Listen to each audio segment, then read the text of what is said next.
bienvenue dans la pause fitness. Alors, ce podcast est réservé à ceux qui veulent améliorer leur nutrition, leur entraînement et aussi peut-être leur style de vie.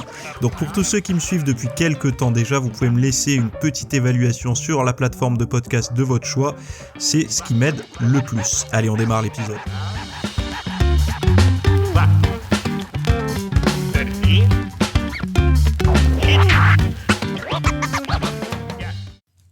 Et salut à tous, bienvenue pour ce nouvel épisode. Aujourd'hui, on va parler de bain de forêt, on va parler de sucre et de bonnes habitudes pour le dîner. Alors le dîner, déjà, j'ai appris qu'il y avait une différence.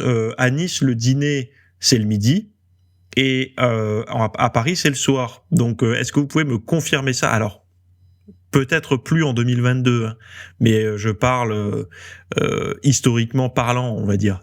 Bref. Bon, j'espère que ça y est, tout le monde est bien remis de la canicule, des fatigues nocturnes, des insomnies dues à la chaleur, etc. Maintenant, je pense que dans l'intégralité du pays, on a des températures qui nous permettent de bien dormir.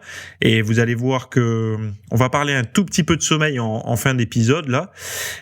Mais bon, on va commencer tout de suite avec les bains de forêt, le nouvel anti-stress. Alors c'est un article que j'ai vu, alors qui est d'une journaliste scientifique qui s'appelle Marie-Céline Rey. Donc c'est sur lanutrition.fr. Donc là, ils ont sorti pas mal de contenu santé mentale là ces derniers temps, et c'est vrai que les bains de forêt, moi j'aime bien en parler, j'aime bien déjà dès que ça touche la forêt, je lève la main quoi. J'aime bien ça, mais c'est surtout qu'on a logiquement, enfin en tout cas logiquement ou pas, hein, d'ailleurs on n'est pas tous à aimer ça, mais moi j'aime aller marcher, courir ou pédaler dans la nature. J'y trouve un équilibre, j'y trouve quelque chose qui peut me ressourcer. Alors d'ailleurs, avec ou sans écouteurs dans les oreilles, hein, c'est-à-dire que ne serait-ce que les odeurs et ce que je vois, également quand il y a les sons c'est encore mieux, mais il y a un côté apaisant à la nature. Moi, je pensais que c'était très lié à ma propre vie, puisque comme je vous en ai déjà parlé, j'ai grandi dans un environnement, on va dire, qui était, c'est truffé d'arbres, de chênes, enfin voilà, il y avait 80 hectares de forêt autour de la maison où j'habitais. Donc c'était vraiment quelque chose de très très dense au niveau nature, et j'ai toujours pensé que c'était dû à des souvenirs d'enfance, un peu à une Madeleine de Proust, mais pas du tout. Enfin, aussi on va dire, c'est aussi dû à quelque chose de physiologiquement vérifiable, en tout cas au niveau du bien-être. Donc j'avais envie de vous en parler parce que vous êtes nombreux à pratiquer du sport à la maison ou en salle de sport, et de temps en temps vous vous dites pourquoi pas un peu de cardio, mais vous avez du mal à vous motiver. Moi, je pense que ça peut être une raison de vous motiver. Donc, par exemple, de vous dire, de faire une coupure de mi-semaine, de vous imposer, par exemple, à la moitié de la semaine, je sais pas, par exemple, le mercredi, pour relâcher un petit peu au niveau mental, de vous dire, mon cardio, après ma muscu, aujourd'hui, au lieu de la faire sur le tapis de course à la salle, je me barre de la salle directement après l'entraînement, mais je m'arrête sur le trajet du retour à la moindre petite forêt et je fais mes 15, 20, 30, 40 minutes de marche ou de course à pied, et puis je rentre, quoi. Ça permettrait peut-être d'avoir un effet anti-stress. Donc, je vais parler de citations, je vais citer plutôt des morceaux de l'article là. Donc ils disent: un bain de forêt, ça vous dit, point d'interrogation, cette sylvothérapie ou thérapie par la forêt consiste à s'immerger dans un environnement forestier et à utiliser ses sens. Donc sentir les odeurs de sous-bois, palper la texture des arbres, écouter le bruit du vent, etc. Les bains de forêt permettent aussi de se déconnecter des outils numériques. Alors oui, c'est vrai, mais sauf si vous écoutez un podcast pendant que vous êtes en train de marcher. C'est pour ça que je vous dis, c'est bien d'avoir les deux, c'est-à-dire que vous pouvez écouter ou vous pouvez ne pas écouter. Moi, si vous avez besoin vraiment de faire une coupure mentale, je vous recommande plutôt de ne rien écouter quand vous courez. Et je sais, pour beaucoup, c'est pas facile. Ou alors, la petite astuce que je vous donne moi personnellement, mettez-vous quelque chose dans les oreilles pour démarrer. Par exemple, votre course à pied ou quoi, vous mettez un podcast ou quelque chose qui va vous faire tolérer un peu mieux la douleur du début. Vous savez que contrairement à la musculation, le cardio c'est inversé, c'est-à-dire que la musculation c'est douloureux quand on arrive sur les séries lourdes, donc pas d'entrée de jeu dans la séance, et alors que le cardio c'est douloureux dès le début. Enfin, quand les muscles ont du mal encore un petit peu à bien s'irriguer, il y a tout qui brûle, et après il y a une phase d'adaptation où c'est beaucoup plus tolérable, quoi. Et donc durant cette période-là, quand vous faites du cardio, je vous recommande de mettre un petit truc dans les oreilles qui vous permettra d'alléger un peu cette souffrance. Et à partir du moment où vous avez trouvé votre rythme, là c'est bon, vous pouvez le couper, vous enlevez les AirPods ou les écouteurs ou je sais pas ce que vous avez sur les oreilles, et vous faites en mode sans rien en fait, hein, vous vous reconnectez à la nature, quoi. Donc ils disent là, une promenade dans la nature pour moins ruminer. Oui, la rumination fait partie de ce qui use le plus au niveau mental. Ça, c'est ce que moi je vous dis. En tout cas, c'est quelque chose qui se vérifie. Ça use énormément. Donc, dans une étude de l'université Stanford datant de 2015, les auteurs sont partis du constat que l'urbanisation est associée à des niveaux plus élevés de maladies mentales, dont la dépression. Ils ont recruté 38 personnes en bonne santé qui ont marché pendant 90 minutes, 19 dans un environnement naturel, donc un espace vert avec des chênes et des buissons près de l'université. Donc, c'est même pas la forêt pure, hein, et 19 dans un environnement urbain, dans une rue avec du trafic automobile. Au niveau des résultats, le fait de marcher dans la nature réduisait la rumination et le flux sanguin dans une aire du cerveau qui est généralement associée à la rumination. Donc pour toutes les personnes qui nous écoutent là, qui ruminent, si vous êtes des grands ruminants, vous barrez dans la nature, vous marchez sans rien et ça va vous aider. Donc ils disent, hein, le cortex préfrontal subgénual, la marche en ville n'avait pas cet effet. D'autres études montrent que les adultes qui marchent régulièrement dans des espaces verts ont une meilleure concentration et souffrent moins de dépression. Ces résultats devraient inciter les décideurs à introduire plus d'espaces verts dans les villes. Oui. Alors, une très bonne chose, là, je j'ai pas fini hein, sur cet article. Je vais vous donner des petits tuyaux. Vous savez qu'aujourd'hui, on est nombreux à parler ils sont nombreux à parler d'écologie et à nous parler de ce qu'il faut faire pour la planète et tout. Ce qui est très bien, hein, de culpabiliser les gens qui ont rien fait pour, comme vous et moi certainement, parce qu'on est trop jeunes pour avoir foutu la merde. Hein. Mais bon, c'est nous qui en payons le truc aujourd'hui. Ce que je veux dire, c'est que pour beaucoup, vous allez au travail à pied, à vélo ou je sais pas comment. Donc, si vous utilisez des modes de transport comme ça, ce qui veut dire que vous avez plutôt la chance de ne pas être trop loin de votre travail, c'est pas donné à tout le monde. Essayez de choisir peut-être l'itinéraire qui est le plus végétalisé. Même s'il fait 300-400 mètres de plus. Parce qu'il y a un gain concret, surtout si vous êtes stressé, en fait. Hein.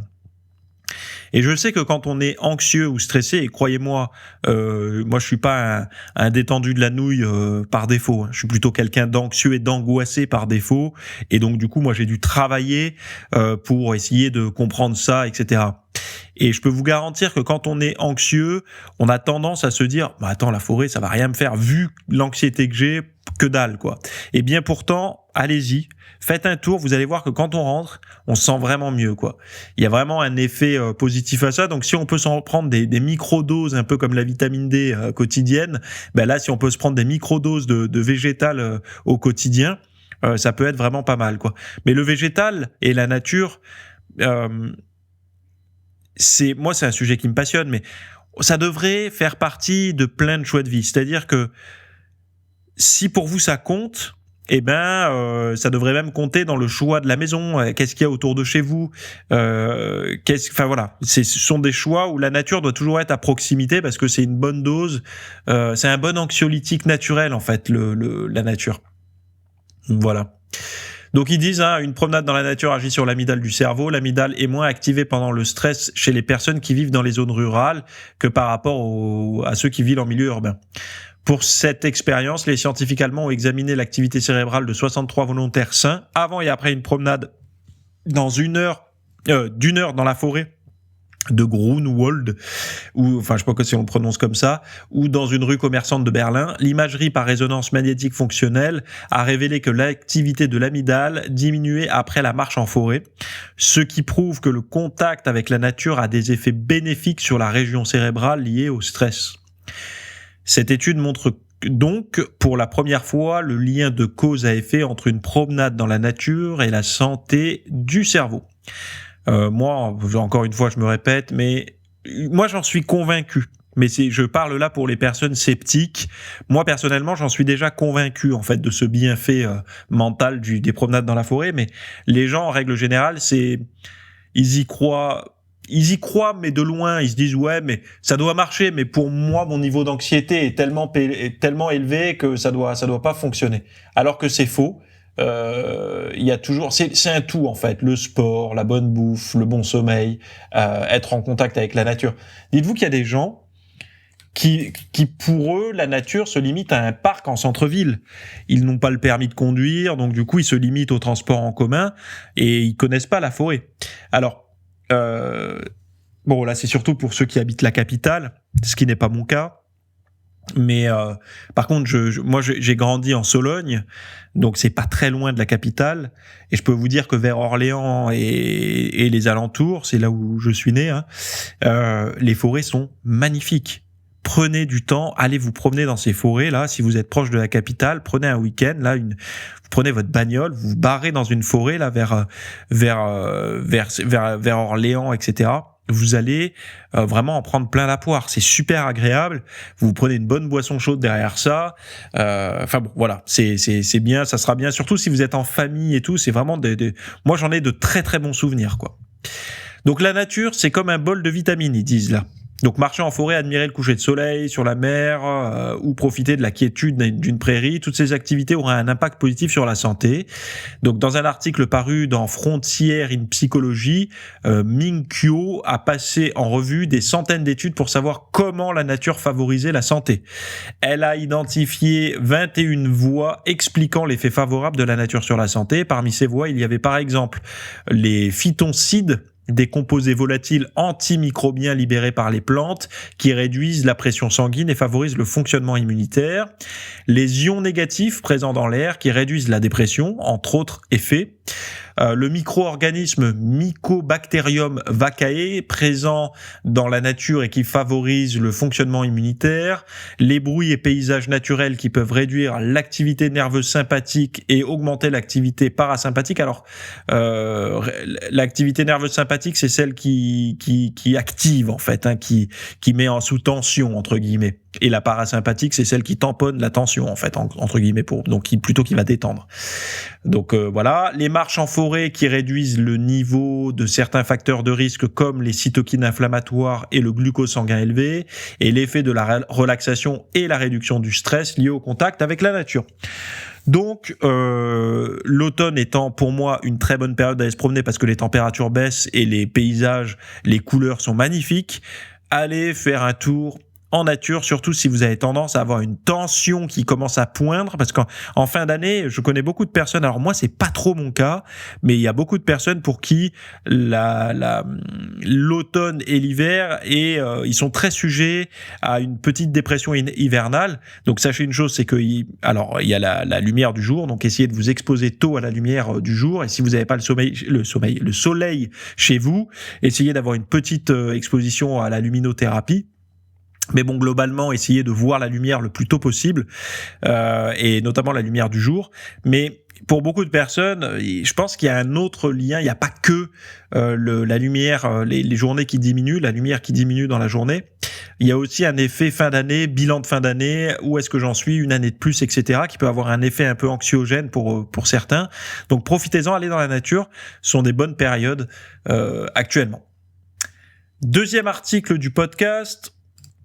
On va parler d'édulcorants, on va parler de sucre, on va parler de Sucre et Cancer, une association de malfaiteurs. Donc c'est un article. Alors là, j'ai pas l'auteur malheureusement. Donc Futura Science, vous ne mettez pas toujours l'auteur, ou alors il faut un peu le fouiller. Donc je vais aller chercher parce que j'aime bien quand même donner l'auteur. Je ne le trouve pas. Donc c'est pas cool pour l'auteur. Dommage. En tout cas, ça n'est pas visible, donc c'est triste. Bref, moi j'avais récupéré dans cet article plusieurs notes. La première, excessive, la consommation de sucre joue un rôle dans l'obésité, le diabète, les maladies cardiovasculaires. Faudra-t-il ajouter le sucre, ajouter ou non, comme facteur de risque de cancer ? Alors, évidemment, vous êtes convaincus, et moi aussi, que la réponse est oui. Mais faut vous dire que Futura Science Futura Santé, ce sont des plateformes très très populaires sur Internet, qui font pas mal de vues et qui se financent pas mal par la pub, à voir tous les pop-up qui s'ouvrent quand je vais sur leur site. Mais bon, j'en fais moi-même la pub de leur site, donc je peux me permettre de critiquer. Ils sont pas, il faut toujours vous dire, ils n'ont pas le même regard que nous sur la nutrition. Eux, ils voient tout ça sous un œil plus large, en fait, hein. Ils sont là pour faire de la vue, de faire de l'article et surtout de le synthétiser au maximum pour des gens qui n'y connaissent pas grand-chose. Donc, c'est mon point de vue. Après, ça n'engage que moi. Sucre, prise de poids, insuline et cancer, ils disent. Certaines hypothèses soutiennent que le rôle des sucres simples dans l'apparition... Alors, sucre 5, sucre complexe, c'est la vieille notion qui dirait que les sucres simples, c'est plutôt les sucres rapides. Anciennement, vous savez, je vais pas vous faire un détail, mais tout ce qui était sucre rapide, les bonbons, le sucre en morceaux, les sodas, etc. Et les sucres complexes, anciennement appelés comme ça, c'était ce qu'on disait plutôt la pomme de terre, les féculents, etc. Sauf qu'aujourd'hui, on aime plus parler des index glycémiques, de la charge glycémique, que des sucres simples et sucres complexes. Voilà. Donc eux, ils gardent encore ce terme-là, et certaines hypothèses soutiennent que le rôle des sucres simples, donc en fait le sucre ajouté, le sucre qu'on veut pas du tout, quoi, dans l'apparition de certains cancers passerait par la prise de poids. En effet, des études ont permis d'établir des niveaux de preuve élevés entre la consommation de boissons sucrées, source importante de sucre simple, et l'augmentation du risque de surpoids et de l'obésité. Et le surpoids et l'obésité étant eux-mêmes des facteurs de risque connus pour différents cancers, comme le cancer de l'œsophage, du pancréas, du foie, du sein, après la ménopause, de l'endomètre, du rein et du cancer colorectal. D'autres mécanismes pourraient toutefois également intervenir, même en l'absence de prise de poids. En effet, avoir une alimentation riche en sucre induit une production sucre simple, hein, ils disent, induit une production d'insuline importante, l'hormone régulatrice de la glycémie. Or, l'insuline est un agent qui est dit mitogène, c'est-à-dire qu'il peut favoriser la prolifération des cellules tumorales. Je vais y arriver sans m'énerver. Donc, moi, je veux juste souligner que il y a quelque chose qui ne tient pas dans le sucre simple et sucre complexe. Par exemple, si vous mangez du pain blanc, votre glycémie, donc votre taux d'insuline, va exploser. Donc, on peut aussi avoir cet effet dit mitogène lié à l'insuline avec quelque chose qui n'est pas catégorisé comme glucides simples dans la vieille nomenclature. C'est là, en fait, où c'était là la faiblesse de l'ancienne nomenclature. Par exemple, des pommes de terre cuites, par exemple, au four, etc., ou des frites vont avoir un IG assez élevé, donc un index glycémique assez élevé. Donc, du coup, un niveau d'insuline qui va s'en suivre assez élevé aussi, et donc un effet, une production d'agents, comme ils disent, mitogènes, qui peuvent favoriser la prolifération des cellules tumorales relativement élevée aussi. Donc c'est pour ça qu'il faut plutôt regarder la charge et l'IG, donc la charge glycémique et l'index glycémique d'un aliment, plus que la vieille nomenclature qui disait sucre 5, sucre complexe, parce que ça, en fait, ça n'a fait que retarder les effets nocifs de la compréhension des glucides. Et aujourd'hui, on en voit même aujourd'hui des personnes qui font des vidéos sur YouTube, même des sportifs qui sont encore tamponnés avec ces vieilles notions et même ces vieilles croyances que les sucres qui a un bienfait en fait des sucres, alors que bon, on a grandi sans ça, quoi, hein. Enfin, on a grandi. Si on est aujourd'hui en train de parler correctement face à un micro pour moi, si on peut bouger aujourd'hui, vivre aujourd'hui, c'est qu'on a pu se passer de donuts, de soda, de frites pendant des millions d'années, enfin des milliers d'années, parce que sinon on serait plus là, en fait. Si on pouvait être carencé en muffins, on n'aurait pas survécu, en fait. C'est juste ça. Donc limiter les apports en sucre simple, comme ils disent, donc moi je vous dirais limiter les apports en glucides de mauvaise qualité, je préfère parler comme ça. Étant donné ses potentiels effets délétères sur la santé, les organismes de santé publique recommandent de limiter ces apports en sucre simple. Mais en fait, je ferai une proposition de rassembler sucre, glucides et tout sous l'appellation glucides. Et d'arrêter de différencier sucre, glucides. Parce qu'en fait, ça induit un biais chez beaucoup de personnes et c'est qui me semble pas terrible, quoi. Donc, étant donné ces potentiels effets délétères sur la santé, les organismes de santé publique recommandent de limiter ces apports en sucre. En France, l'Agence nationale de sécurité sanitaire, de l'alimentation, de l'environnement et du travail, donc l'ANSES, préconise d'en consommer moins de 100 grammes par jour. Donc, j'ai même vu moins de 100, voire moins de 25. Or, lactose et galactose qui sont présents dans le lait et les produits laitiers. Il est également recommandé de limiter sa consommation de boissons sucrées, incluant les sodas et les jus de fruits qui sont aussi riches en sucre que les sodas en moyenne, à une par jour au maximum. Mais en fait, pourquoi consommer des sodas Pourquoi laisser les gens recommander Parce qu'en fait, il y a beaucoup de personnes, il faut faire attention à une chose, c'est que les gens se disent pas, faut pas que je dépasse une, eux, ils ont un biais, ils pensent que une étant bon pour l'équilibre. Et non.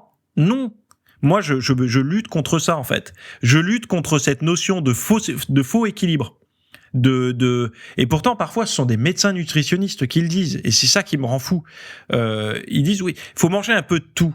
Mais il faudrait qu'ils disent aussi, avec un petit astérisque, mais par contre, il faut manger de tout, mais vous pouvez très bien vous passer de hamburgers, de muffins, de soda, de frites, de bonbons. Il n'y a pas de problème, vous ne serez pas carencé. Vous pouvez vous en passer.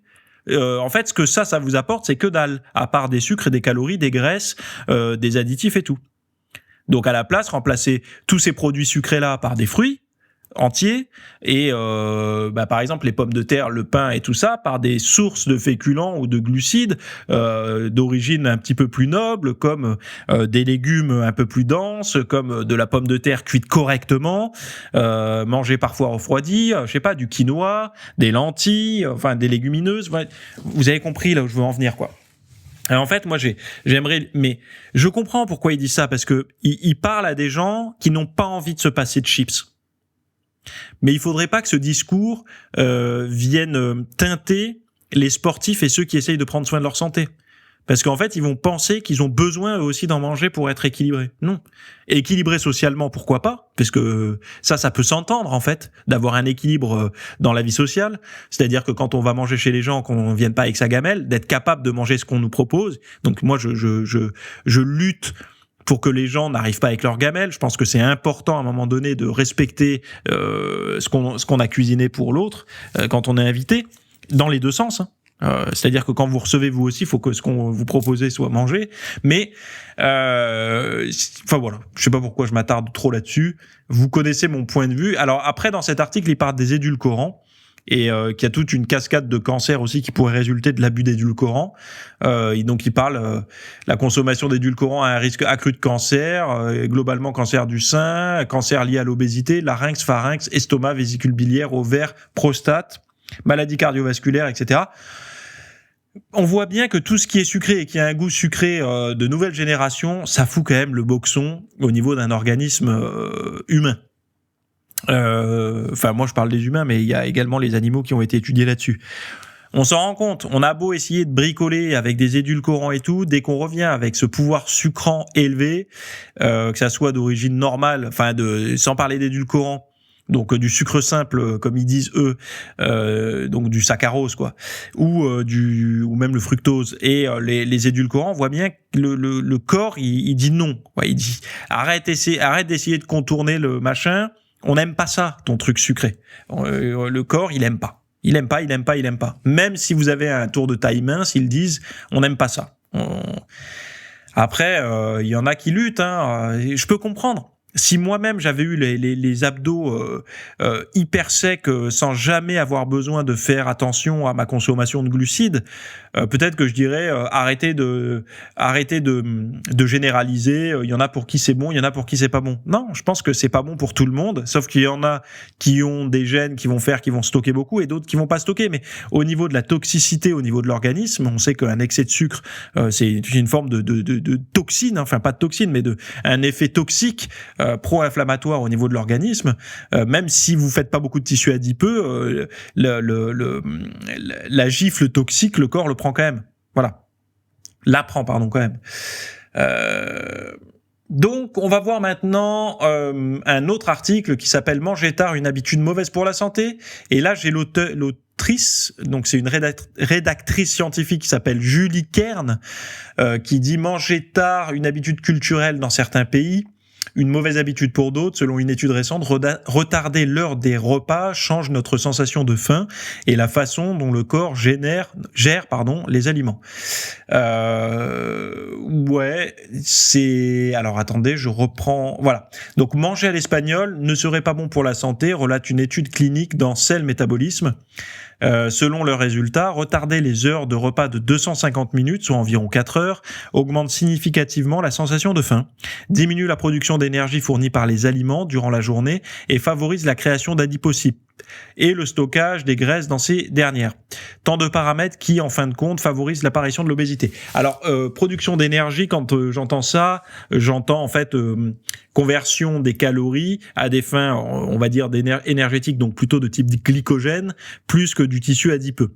Et également glucose circulant pour être utilisé en mouvement, plutôt que...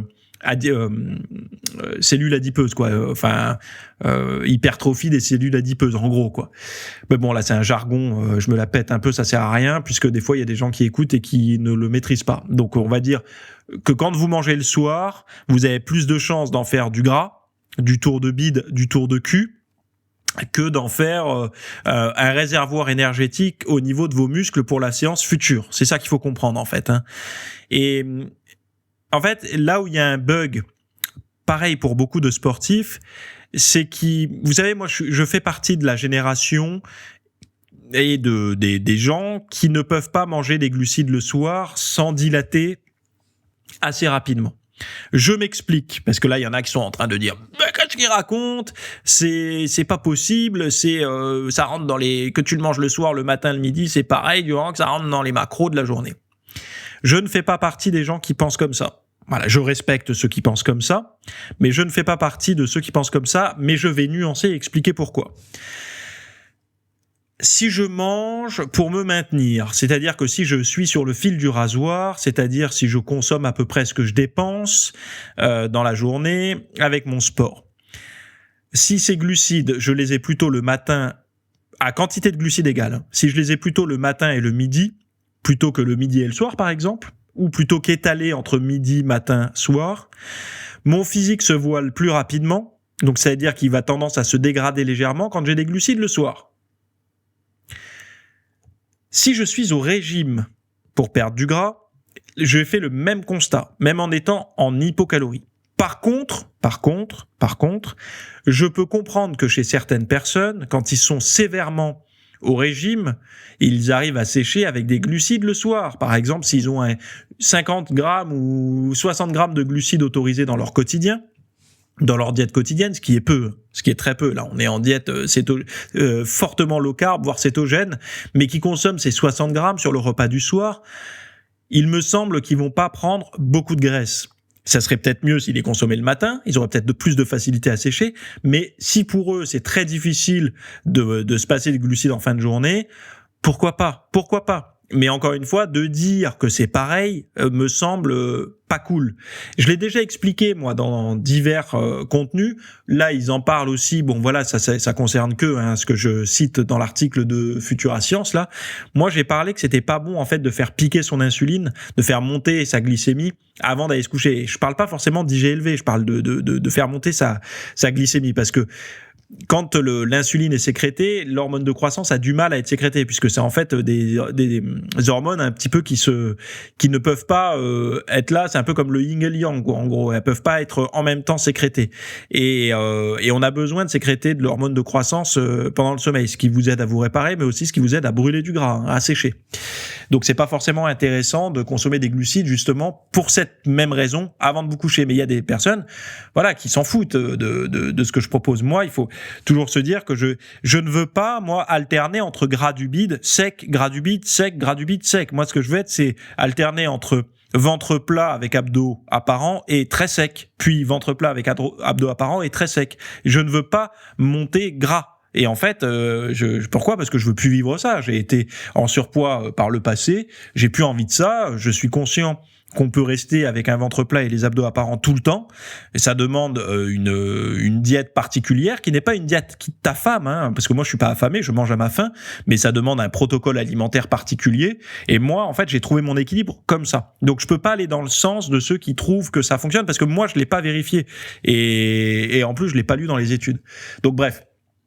Dans les études que moi je lis. Après, chacun lit les études qu'il veut. Encore une fois, il y en a énormément des études. Donc, je continue. Manger tard, une habitude qui change la façon dont le corps gère les aliments. Donc, il parle d'un essai clinique qui n'est pas la première à mettre en avant ses conclusions, mais il peut être le plus rigoureux à ce jour. Les scientifiques ont scrupuleusement contrôlé les repas en leur fournissant à l'avance des plats dont la composition en nutriments et le bilan calorique sont connus précisément. Ils ont aussi noté l'heure, le niveau d'activité physique, la posture, la durée de sommeil et l'exposition à la lumière pour chacun des 16 participants âgés en moyenne de 37 ans et en surpoids ou en obésité. Avant de se lancer dans cette expérience, chacun a subi un programme de 2 à 3 semaines pour ajuster leur rythme circadien. Les 16 participants ont été séparés en 2 groupes, ceux qui mangent tôt et ceux qui mangent tard, 4 heures après les premiers. Le groupe des mangés tard ont vu leur taux de leptine. Donc, pour rappel, la leptine, c'est l'hormone qui vous coupe la faim. Donc, ils ont vu diminuer la satiété diminuer, augmentant ainsi leur sensation de faim. Donc, ceux qui mangeaient tard, moins de leptine, ils ont plus souvent faim. Ils brûlent aussi moins de calories durant la journée et stockent plus facilement les graisses. Cette étude pâtit de plusieurs biais, sa taille modeste et seulement 5 femmes sur les 16 participants. Néanmoins, ces conclusions sont en accord avec le reste de la littérature scientifique sur le sujet. Moi, ça me surprend pas. Après, comment dire ? Moi, si vous voulez, les glucides, pour moi, c'est magique pour moi, les glucides, parce que depuis que j'ai compris leur rôle sur mon organisme et sur ceux qui semblent avoir le même organisme que moi, c'est-à-dire beaucoup de personnes qui m'entourent, j'ai remarqué que les glucides permettent vraiment d'affiner son tour de taille ou de le grossir. C'est un constat personnel, et c'est un constat que je ne partage pas avec tout le monde. Il y a des gens qui sont pas en accord avec ça et je le respecte, mais moi c'est le constat que j'ai fait et on aura beau me dire il faut en manger, t'es pas adapté ou il faut que tu t'apprennes à mieux tolérer. Écoutez, je fais beaucoup de musculation très intense, je fais de la course à pied, j'ai une hygiène de vie qui fait que j'essaye d'être le moins sédentaire possible tout en ayant un travail sédentaire, donc j'ai essayé pas mal de choses. Je peux vous garantir que moi j'ai trouvé mon équilibre alimentaire aujourd'hui qui me permet de manger à ma faim et de pouvoir performer, etc. Enfin, performer à ma façon. Mais voilà, j'ai trouvé mon équilibre. Donc, chacun trouve le sien. Je respecte le vôtre, respectez le mien. Mais bref, c'était un petit peu le sujet de l'article que je voulais citer dans cette partie.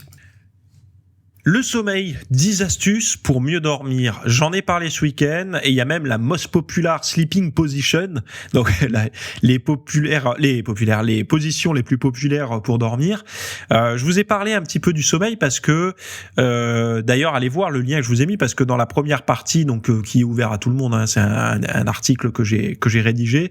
On parle justement des postures et des douleurs de sommeil, mais après dans la deuxième partie qui est pour les VIP, on a parlé de comment éviter la machine à laver mentale, le meilleur moment pour s'entraîner, la limite de sommeil la limite du sommeil qui vous fait grossir, une méthode passive pour mieux dormir sans rien faire, votre cuisine vous empêche de dormir, il est possible que vous souffriez de ça depuis longtemps sans le savoir en parlant d'un problème de comportement. Alors les smartphones, le vrai faux coupable.